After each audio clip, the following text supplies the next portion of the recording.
Continuando con el examen físico, vamos a valorar el lenguaje y el habla.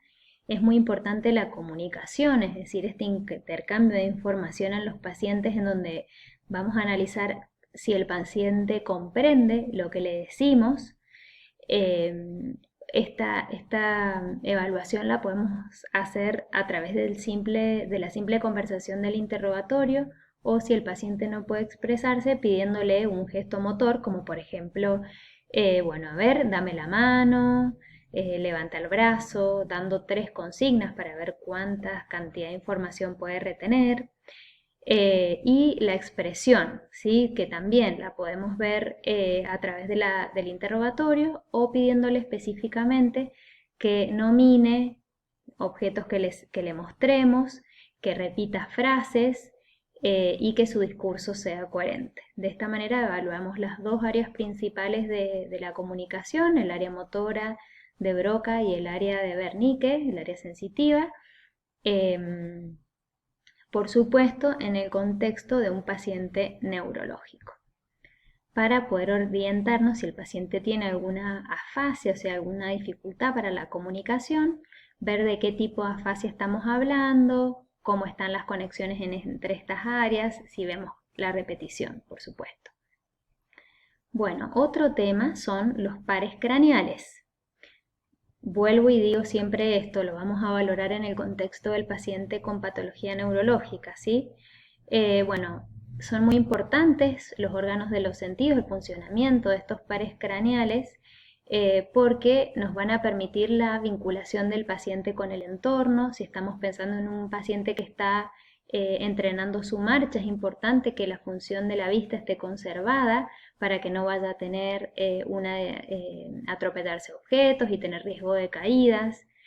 Si quiere leer, si quiere ver un programa de televisión. En el caso de la audición, para la comunicación, como ya venimos hablando, y también porque todas las señales del medio externo que pueden ser útiles para defendernos de alguna situación riesgosa, si no, este paciente no va a ser capaz de recibirlas. Bueno, muy específicamente hablando de la masticación y de la deglución, es muy importante que nosotros veamos si el paciente durante el interrogatorio tuvo cealorrea, si se ahogó, como para ya darnos una idea de cómo está su proceso deglutorio. Y si no, bueno, podemos interrogarlo sobre la manera en la que se alimenta, y en el caso de que esto no suceda y que sospechemos un trastorno deglutorio, se puede hacer una evaluación ágil de la deglución, viendo cómo está el proceso de masticación, cómo está la movilidad lingual, el cierre de la boca, cómo es el movimiento del ascenso laringio, si hay un cierre glótico, cómo es su voz después de que el paciente tragó, si tuvo que hacer múltiples movimientos de deglución para poder finalizar y tragar todo el alimento, o si lo pudo hacer en un movimiento ágil y coordinado. Y bueno, y por supuesto la vocalización. Yendo al análisis de la función motora, vamos a analizar distintos aspectos. Por un lado, vamos a ver cómo está el tono muscular. ¿Cuándo vamos a esperar que haya una alteración en el tono? Cuando nosotros tengamos, por ejemplo, una lesión de la motoneurona superior o motoneurona inferior. Esto nos va a condicionar a que el tono puede estar afectado en más o en menos, ¿sí? Para eso lo vamos a palpar y vamos a ver ese estado de contracción que tenga el músculo en reposo, y vamos a hacer una movilización de la articulación para ver si el músculo está generando una resistencia al movimiento, o al contrario, si el movimiento se produce con demasiada amplitud como para sospechar en una hipotonía, ¿sí? Lo opuesto, un aumento del tono, hablamos de una hipertonía o de espasticidad, y es importante que nosotros la observemos y la tratemos, porque va a conducir a deformidades, ¿sí? A deformidades articulares a la larga y a cambios reológicos en la estructura del músculo que después van a ser difíciles de recuperar. Vamos a valorar la fuerza, ¿sí? Que es esta capacidad que permite que el paciente sostenga una postura y realice un movimiento. Para eso es importante que el paciente esté en una posición cómoda y que nosotros podamos explicarle qué movimiento queremos que el paciente realice, ¿sí? Muchas veces puede ser útil hacer la mímica, hacer el movimiento con el miembro superior opuesto o con el miembro opuesto, ¿sí? Y bueno, tener en cuenta de que si existen restricciones articulares o presencia de dolor, puede ser que esta fuerza, digamos, la encontremos alterada, pero no sea por un compromiso de la fuerza propiamente dicha. ¿Cómo vamos a valorar la fuerza? Tenemos distintas posiciones. Puede ser que el paciente esté en decúbito supino, en decúbito ventral, en decúbito lateral o sentado, ¿sí? Si queremos valorar, por ejemplo, la fuerza del miembro superior, en este caso, por ejemplo, el conjunto de músculos que van a flexionar el codo, pedimos al paciente que lleve su mano hacia el hombro. Vamos a ver si el paciente lo puede hacer solo y en caso de poder vamos a colocarle una resistencia sobre la mano y vamos a ver si el paciente, a pesar de esa resistencia, puede continuar realizando el movimiento. Entonces, de acuerdo a la función a la fuerza que nosotros encontremos, vamos a puntuarlo del 1 al 5, del 0 al 5, ¿sí? Esta es una escala de fuerza muscular que se llama Medical Research Council, que propone la clasificación que aparece acá en el Power, en donde tenemos un 0 si hay ausencia de contracción, un 1 cuando la contracción del músculo no, o sea, es una contracción que nosotros podemos ver o palpar, pero que no va a ser un desplazamiento de la articulación. 2 es cuando la articulación puede desplazarse sobre un plano que no, digamos, en un plano antigravitatorio. Por ejemplo, esta paciente que nosotros estamos valorando la flexión del codo, si nosotros acostamos a esta paciente y apoyamos el brazo sobre un plano, esta paciente va a poder hacer una flexión y una extensión del codo en ese plano, ¿sí? Pero no va a poder hacer el movimiento en contra de la gravedad. Si la paciente logra hacer el movimiento en contra de la gravedad, ya vamos a puntuarlo como un 3. 4 es cuando el movimiento lo puede realizar contra una resistencia y 5 si consideramos que la fuerza que tiene el paciente es normal. En líneas generales vamos a elegir grupos musculares, también esto pensando en pacientes neurológicos, a nivel, por ejemplo, de flexores, extensores de hombro, abductores de hombro, flexores, extensores del codo, flexores, extensores, abductores y aductores de cadera, flexores, extensores de rodilla y lo mismo del pie. También es importante valorar la fuerza muscular cuando hay una patología musculoesquelética, por ejemplo, si el paciente nos consulta por dolor en el hombro, es importante valorar la fuerza muscular para ver el impacto que ha tenido la lesión sobre el movimiento. También es importante valorar la fuerza muscular como un patrón para comparar y ver la efectividad del tratamiento que estamos implementando.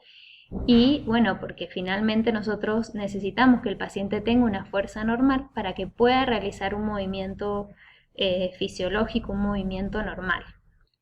También vamos a valorar la coordinación de los movimientos con este tipo de pruebas, la del índice nariz o la del talón rodilla, ¿sí? Cuando hablamos de coordinación hablamos de qué capacidad tiene el paciente de hacer todo un conjunto de ajustes sobre el movimiento principal para que sea un movimiento adecuado, ¿sí? Para que sea preciso.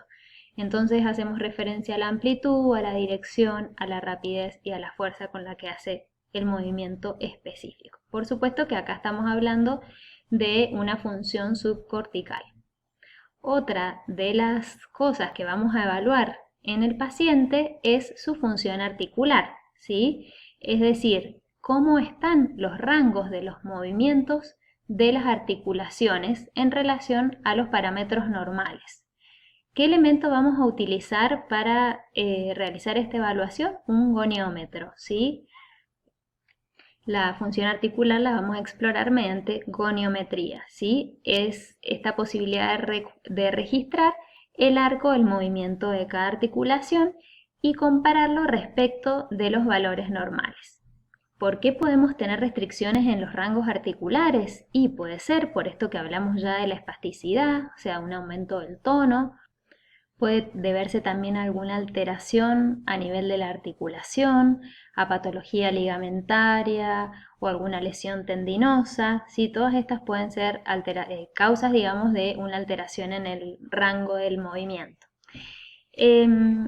Acá hay una imagen donde muestra cómo se utiliza el goniómetro, este instrumento de medición, en donde vamos a colocar una rama, que va a ser la rama fija, en la misma línea que se encuentra la porción de la articulación proximal, o sea, en este caso va a ser a través del brazo. Y la rama móvil se va a situar a nivel de la parte móvil o distal de la articulación, ¿sí? En este caso va a ser del brazo. Entonces, nosotros vamos a fijar como 0 la posición anatómica, en este caso sería la posición del codo al costado del cuerpo, del brazo al costado del cuerpo. Entonces, ese es el punto 0 y vamos a medir el arco desde ese punto 0 hasta la máxima posibilidad de flexión.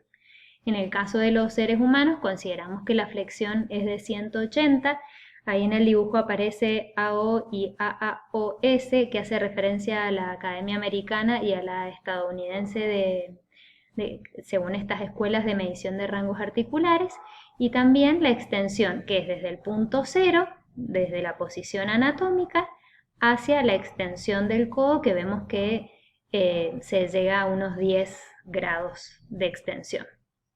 En esta diapositiva hay otros ejemplos de mediciones de rangos articulares que les dejo como para que tengan en cuenta, pero seguramente cargamos un video en donde mostramos cómo se hace la medición para que ustedes puedan aplicar en caso de necesitar. Continuando con los reflejos, vamos a ver cómo responde de manera involuntaria ante la percusión del tendón un músculo, ¿sí? En este caso vamos a hablar de los reflejos tendinosos. Entonces, si nosotros percutimos a nivel del tendón bicipital, vamos a explorar la metamera C5 y C6, que nos va a hablar del estado del nervio musculocutáneo. Para valorar el reflejo estilo radial, C5, C6, vamos a valorar el nervio radial. Si percutimos a nivel del tendón del tríceps, esta metámera, y así sucesivamente, ¿sí? ¿Por qué son importantes los reflejos? Y porque nos van a hablar de la indemnidad de una motoneurona inferior, ¿sí? De la motoneurona del asta anterior de la médula espinal, y de la conexión con la neurona sensitiva, o sea, con el ganglio de la raíz dorsal, estos reflejos que son monosinápticos. Por último, vamos a valorar la sensibilidad superficial y profunda.